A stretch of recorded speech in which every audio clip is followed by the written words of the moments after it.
आप देख रहे हैं लाइव इंडिया हर पल। इंडिया में आपका स्वागत है। मैं अनिल सम्राट। बोकारो चास नगर निगम के महापौर पद को लेकर सियासी रणभूमि पूरी तरह से सज चुकी है, जिसके साथ ही अब चास की सड़कों, गलियों और चौक चौराहों पर चुनावी शोर तेज होने के आसार हैं। वहीं कांग्रेस के झारखंड प्रदेश अध्यक्ष केशव महतो कमलेश और पूर्व प्रदेश अध्यक्ष राजेश ठाकुर ने बोकारो विधायक, बेरमो विधायक, जिला अध्यक्ष, अन्य कार्यकर्ताओं के साथ, कांग्रेस के कार्यकर्ताओं के साथ बैठक की, जिसमें सभी को ये निर्देश दिया गया कि मेयर प्रत्याशी जो जमील अख्तर हैं कांग्रेस के, उन्हें मिलकर जिताना है।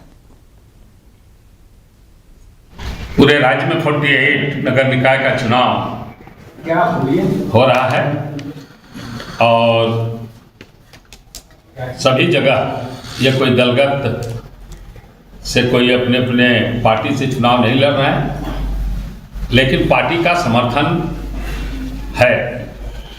तो आज बोकारो में हमारे जमील अंसारी जी हैं। हमारी पीएसी कमेटी ने निर्णय लिया कि यहाँ पर एक कर्मठ, स्वच्छ छवि वाले, लोकप्रिय कार्यकर्ता जो यहाँ के कांग्रेस के समर्पित रहे हैं, जमील जी, उनके पक्ष में सबों की राय आई और इनका चुनाव चिन्ह भी है कारपेट, कालीन सीरियल नंबर 11। तो उसमें इनको अधिक से अधिक मतों से कैसे विजयी बनाया जाए, ये पीएसी की कमेटी ने आज मंथन किया और खुशी का विषय है कि इनके साथ हमारे यहाँ के जिला अध्यक्ष सहित विधायक से लेकर अल्पसंख्यक जिला अध्यक्ष, अल्पसंख्यक के प्रदेश अध्यक्ष, हमारे प्रदेश के पूर्व अध्यक्ष और यहाँ के जिला के जो पूर्व अध्यक्ष थे जिन्होंने नामांकन भरा था, वह भी इनके समर्थन में की बैठक था। देखिए, नगर निगम, नगर निकाय का चुनाव हो रहा है और उस संदर्भ में जो समर्थित उम्मीदवार हैं, उन समर्थित उम्मीदवारों के लिए जो हमारे प्रदेश अध्यक्ष हैं आदरणीय केशव महतो कमलेश जी और तमाम जो हम साथी हैं, जिले वार घूम करके जो पीएसी की कमेटी है, पॉलिटिकल अफेयर्स कमेटी, उसमें हम लोग चर्चा कर रहे हैं कि कैसे जो हमने समर्थन दिया है वो समर्थन कारगर तरीके से हो और जो हमारा समर्थित उम्मीदवार है वो चुनाव बेहतर तरीके से भारी मतों से जीत सके, उसी संदर्भ में चर्चा की। आगे बढ़ेंगे। भारत अमेरिका अंतरिम व्यापार समझौते पर सपा प्रमुख अखिलेश यादव ने कहा कि बीजेपी को तो गिनती भी नहीं आती, 18% या 0%, इसमें बड़ा क्या है, किसको फायदा होगा। जो भी इसे समझेगा वह समझेगा कि यह कोई डील नहीं बल्कि ढीलापन है। पूरा बाजार अमेरिका के हाथों में है। WTO के बाद बड़े पैमाने पर बाजार खोल दिया गया है और बाजार खुलने के बाद सबसे ज्यादा एग्रीकल्चर सेक्टर, हमारे फार्मर्स, गरीब, इनके ऊपर संकट आने वाला है। MSMEs कैसे कॉम्पिटिट करेंगे जब फाइनेंशियल इंस्टीट्यूशंस या रिसर्च, इनोवेशन और तमाम तरह का सहयोग जब सरकार नहीं कर पा रही है। सरकार जरूर कहती है कि MSMEs हमारी इतनी हैं, लेकिन रजिस्टर्ड MSME क्यों नहीं है ज्यादा। और फिर आपसे सीधी सी गिनती की बात है, 0 बड़ा क्या 18, 0 बड़ा क्या 18। बीजेपी गिनती ही नहीं जानती है। आप बताइए 18%, 0%, इससे बड़ा क्या है, लाभ किसको होगा। आने वाली चीज पर, जाने वाली चीज पर बीजेपी अभी भी 18 और 0 का पहाड़ा पढ़ा रही है जनता को। आप खुद सोचिए, 0 बड़ा के 18, जिसको ये बात समझ में आ जाएगी वो समझ जाएगा कि डील नहीं ढील दी गई है। पूरा बाजार उनके हाथों में चला जाएगा। आगे बढ़ेंगे। विधानसभा सत्र की समय सीमा बढ़ाने और अहम मुद्दों पर चर्चा के लिए सर्वदलीय बैठक पर उत्तर प्रदेश सरकार के मंत्री ओम प्रकाश राजभर ने कहा कि सदन सुचारू रूप से कैसे चले, इस पर सभी लोगों ने अपनी राय दी है। विपक्ष अगर सरकार के सुर में सुर मिलाएगा तो जनता के बीच में जा नहीं पाएगा। सदन की समय सीमा अलग है। इसके अलावा प्रतिदिन 5 बजे से 8 बजे तक चर्चा का समय तय है। सदन सुचारू रूप से कैसे चले, सभी लोगों ने अपनी अपनी राय दिया और सुचारू रूप से सदन चलाने की बात कही है और कल से सुचारू रूप से सदन चलेगा। लेकिन विपक्ष अगर सरकार के सुर में सुर मिलाएगा तो फिर जनता के बीच में जा नहीं पाते हैं लोग। जनता कहेगी कि सरकार अच्छा काम करे तो तुम उन्हीं के साथ रहो, क्यों तीन चिल्ला रहे हो, हल्ला क्यों कर रहे हो। विपक्ष समय सीमा बढ़ाने की मांग कर रहा है, कह रहा है कि बजट। देखिए, समय सीमा अलग है, पर डे 3 घंटा अलग से 5 बजे के बाद 8 बजे तक चर्चा का समय सभी लोगों ने तय किया है। विपक्ष भी था, सभी लोगों ने मिलकर तय किया। सर, समाजवादी पार्टी के राष्ट्रीय अध्यक्ष अखिलेश यादव उसको निरस्त करने की मांग कर रहे हैं फॉर्म नंबर 7 की। संविधान को नहीं मानेंगे, चुनाव आयोग को नहीं मानेंगे, उनके बदौलत कानून चलेगा। चुनाव आयोग तो कह रहा है कि जिसका नाम काटना है उसके यहाँ मोबाइल नंबर पर उसके फोन जाएगा, अगर वो सहमति है तब नाम कटेगा। अब इससे बड़ा सबूत क्या दे सकता है चुनाव आयोग। आगे बढ़ेंगे। आरएसएस प्रमुख मोहन भागवत ने कहा है कि जहां तक मेरी बात है, मेरे 75 साल पूरे हो गए तो मैंने कार्यकर्ताओं से कहा कि मेरा हो गया, लेकिन उन्होंने कहा कि आपको क्या हो गया है, आप घूम रहे हैं, काम कीजिए। उन्होंने कहा है कि मैं यहाँ हूँ, यह मेरी मर्जी नहीं है। अगर मैं यहाँ नहीं रहूँ तो यह भी मेरा ऑप्शन नहीं होता, यह संघ का ऑप्शन है। जिम्मेदारी से रिटायर होने के बाद भी संघ का काम जिंदगी भर चलता रहता है। वो एक श्रद्धा का स्थान माना जाता है, वहाँ चुनाव वगैरह नहीं है। वहाँ जो होगा उसके प्रति अपनी श्रद्धा लोग रखते हैं। वो व्यक्ति का मान नहीं है, वो आसन का मान है। अब नियुक्ति ऐसे होती है, निवृत्ति कभी भी हो सकती है। कार्य से निवृत्ति जीवन भर नहीं होती, मरते दम तक कार्य करते रहते लोग ऐसे भी है। जब तक शरीर चलता है तब तक काम करते हैं, लेकिन किसी दायित्व पर रहना, ये सामान्यतः ऐसा सोचते हम कि 75 की आयु के बाद बिना दायित्व के काम करना चाहिए। इसको संघ की अनुमति मिलेगी तब होगा। जैसे मेरी बात है, मेरे 75 पूरे हो गए तो मैंने कार्यकर्ताओं को कहा कि हो गया भाई, अब तो आपको क्या हो गया है, घूम तो रहे आप, काम करो। और तो मैं रुक गया हूं। मैं यहां रहूं ये मेरी इच्छा नहीं है, कार्यकर्ता की रहती नहीं है। मैं यहां न रहूं ये भी मेरा ऑप्शन नहीं है, संघ का ऑप्शन। तो संघ जब कहेगा तब दायित्व से निवृत्ति, कार्य से निवृत्ति नहीं। दायित्व से निवृत्त होने के बाद भी संघ का काम तो मित्रता जोड़ना, अपने उदाहरण से सिखाना होने के कारण जीवन भर काम चलते रहता है। सक्रियता भी, शरीर की सक्रियता तब तक बनी रहती है। और निवृत्ति की कोई निश्चित पद्धति नहीं है। निवृत्त में जब कोई व्यक्ति कहता है कि मुझे होना है तो क्या कारण है वगैरह देखकर जितना हो सकता है आखिरी बूंद चूस लेने तक उसको हम निवृत्त नहीं होने देते, ऐसा है। और निवृत्त करना पड़े किसी को, ऐसा समय अभी तक आया नहीं। हो न आए ऐसी इच्छा है। आगे बढ़ेंगे। उत्तर प्रदेश के अयोध्या में केंद्रीय मंत्री अर्जुन राम मेघवाल ने कहा कि आज मैं केंद्रीय बजट 2026 की बारीकियों के बारे में बताने के लिए अयोध्या आया हूं। इस बजट में विरासत और विकास की समन्वयवादी सोच झलकती है। देखिए, आज मैं अयोध्या जो यूनियन बजट पेश किया देश की वित्त मंत्री निर्मला जी ने 1 फरवरी को लोकसभा में, उसकी कुछ बारीकियां, वो बजट है किस तरह का, कैसे हम भारत को विकसित भारत बनाएंगे, उस दिशा में बताने के लिए आया हूं। जैसे इस बजट में विरासत और विकास का समन्वयवादी सोच झलकता है। जैसे इस बजट में ये कहा गया है कि 15 ऐसे स्थान जो आर्कियोलॉजिकल साइट से बहुत महत्वपूर्ण है, उनका हम तेजी से विकास करेंगे। तो नेचुरली सांस्कृतिक राष्ट्रवाद से जुड़े हुए वो स्थान जो भारत को एक भी रख रहे हैं और भारत की संस्कृति को भी महान बना रहे हैं, उन स्थानों का जब विकास होगा तो पर्यटन भी बढ़ेगा और भारत की संस्कृति की महत्ता भी बढ़ेगी।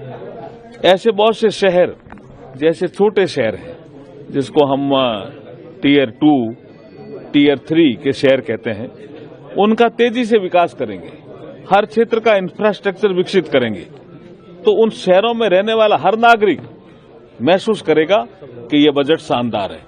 यही बात आपको समझाने आया हूं। यूएस ट्रेड डील को कैसे देखते हैं, कितना फायदेमंद होगा जो टैरिफ ट्रंप ने लगाया है, और इसको किस तरीके से देखते हैं? देखिए, इस विषय को हमारे वाणिज्य मंत्री पीयूष गोयल जी ने लोकसभा में भी एक स्टेटमेंट देकर के समझाया, राज्यसभा में भी एक स्टेटमेंट दिया।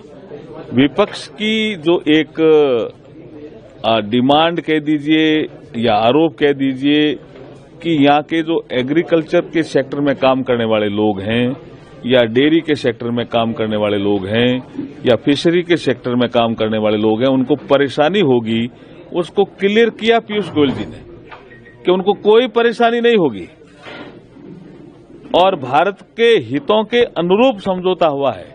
ये जो डील हुई है इससे एक्सपोर्ट भी बढ़ेगा, हमारी इकोनॉमी की साइज भी बढ़ेगी और किसी का भी अहित नहीं होने देंगे। सर, गौरव गोगोई को लोग कांग्रेस में हैं, उनकी पत्नी का मामला जो सामने आ रहा है, उसको लेकर क्या कहना? देखिए, ये विषय असम के चुनाव में पहले भी था, एक बार लोकसभा में भी उठा था, वो तो उन्हीं को ही जवाब देना है।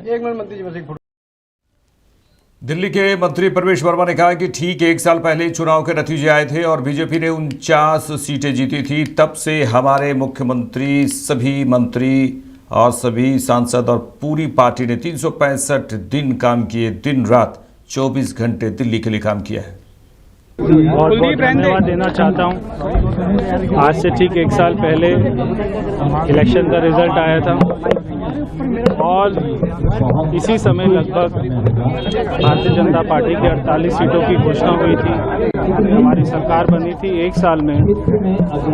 हमारे मुख्यमंत्री जी ने, सारे मंत्री ने, सारे विधायकों ने, पूरी पार्टी ने 365 दिन काम किया, 24 घंटा काम किया, दिन रात काम किया। बहुत सारी पुरानी ऐसी योजनाएं थी जो अधूरी थी, लटकी हुई थी, वो सभी योजनाओं को पूरा किया और आज एक ही दिन में 500 ईवी बसों का उद्घाटन करना, ये अपने आप में बहुत बड़ा कीर्तिमान है। इसको कभी केजरीवाल जी अपने सपने में भी नहीं सोच सकते थे।